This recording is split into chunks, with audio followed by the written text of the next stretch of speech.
Now this would apply to red onions, obviously, and white onions too. This is just the way that I like to do it. So I normally trim off the ends first, and then I normally cut it in half like this. And then I normally, depending on how rough that outer peel is, I will get that off. We have a rough spot, so I'm just gonna trim that off.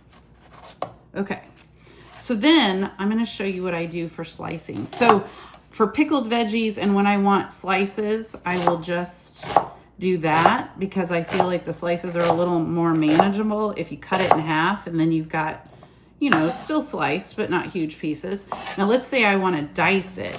So what I do is I slice it all up, trying to kind of keep it all together. Then I just turn it and then go like this, and then I flip it, and then you have got chopped, diced onion.